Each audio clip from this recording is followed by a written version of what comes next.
guys, Paul from Ashen. It's new comic book day for the week of January 11th. We're going to get started right now. This episode brought to you by Paul and Tim Do a Thing. We do a thing. We do a lot of things. You should definitely check it out. Links in the description down below. Hey guys, it's Tim from Capes and Scowls, the comic book store. Paul and Tim Do a Thing and something else. Team Ashen. There it is. We say this so often and yet I always miss one. Let's talk about some trades. I don't have a ton. I've got Strange Tales. This is the Mighty Marvel Masterworks. This is volume 2 for Strange, maybe? Yes. Largely Strange Tales. There is a Amazing Spider-Man annual in there as well. We've got Dega. I assume it's Dega. From Oni Press. This looked really cool. A lone survivor, a crashed ship. Really cool art. I remember reading this in the previews. It looked really solid. Deadpool. Bad Blood. For all you Liefeld fans out there. We've got Star Wars, Darth Vader. This is The Shadow's Shadow, which is volume 5. This is, I want to say, after Crimson Reign. The stuff immediately following that. Prodigy by Mark Millar. The Icarus Society. Issues 1 through 5. Prodigy's been going for a minute, I think, right? Interesting. Millar having a bit of a resurgence, which is nice.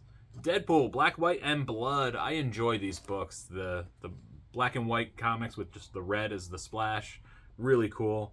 I didn't specifically read this one, but I would. And then Marvel Comics, Amazing Fantasy. It's got Carrie Andrews in here. Always love Carrie Andrews. And these are just weird kind of stories. Fun fantasy stories with Marvel heroes. How could you go wrong? First up, we got Little Monsters, issue number 11. Every time this issue comes out, man, I love it. It's just more and more building of the world and where these monsters have come from, where these vampires have come from, and we're getting more and more of the story with bats and everything like that, as well as the story progressing and where it's going to go from here.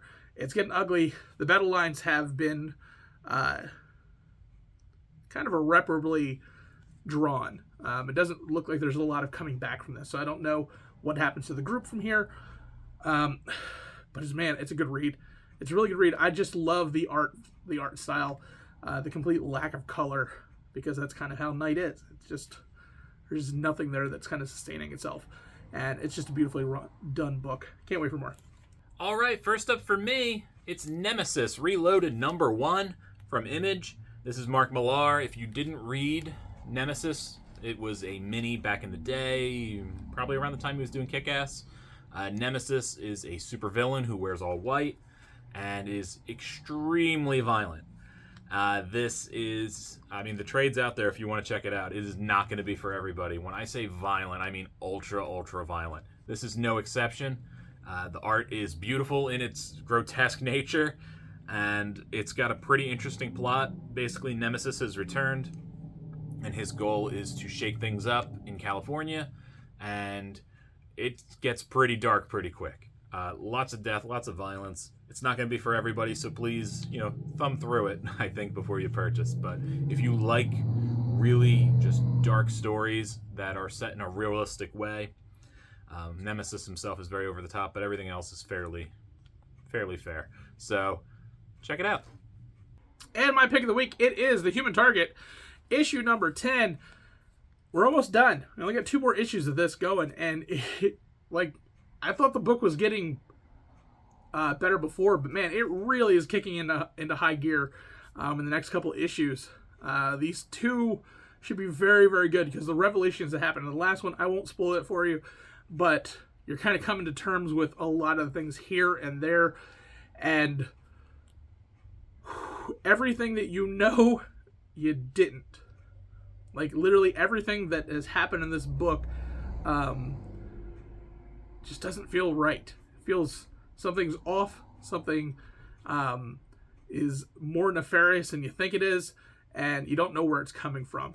And this book has been utterly amazing. I love Tom King's ability to take characters that you just don't really care about, or maybe you didn't really pay attention to, and bringing so much life and creativity to them. This issue is dealing with Nort from the Green Lantern Corps, and it's just it's a fun issue where you really get so much depth out of this character and you really like him. But yeah, can't wait for more of this. 2 more issues. I really want to see where this goes. And it's time for my pick of the week. Paul, do you know my pick of the week? Not a clue. No clue. It is Black Cloak, #1. It's also from Image. Cool. You would like this book, Paul. All right. It's by Kelly Thompson. It's got Meredith McLaren on the art and Becca Carey. What's that? Kelly Thompson's awesome. Kelly Thompson is awesome. So this is a fantasy detective story. It's got fantasy elements. You have different types of people. There are mermaids. There are satyr-looking people. There's all kinds of different types of people. So the Black Cloaks are essentially the detectives that patrol the land. Some people like them, some people don't. It's one of those. And there is a murder of a royal person who is got some ties to the Black Cloak that we are following. And it is very, very interesting because there's some times where this feels like the greatest detective story ever, and other times it feels like the best fantasy story ever. It really toes the line between the two. Every now and then something magic will happen, or we'll go talk to different species, and it's just really interesting how it's handled. I feel like overall it just plays more like a detective story in a fantasy realm, which is really cool. You see that a little less. And just with the popularity of RPG stuff right now, D&D and that kind of stuff, I feel like this has a wide appeal, and I really enjoyed it. So definitely check this out. I think you'll enjoy it too. And that is it. Thank you, everybody, for checking out these videos and sticking with us. You can check us out on Paul and Tim Do a Thing if you want to see us be complete just idiots. That would be great. And otherwise, we'll see you next week. Bye.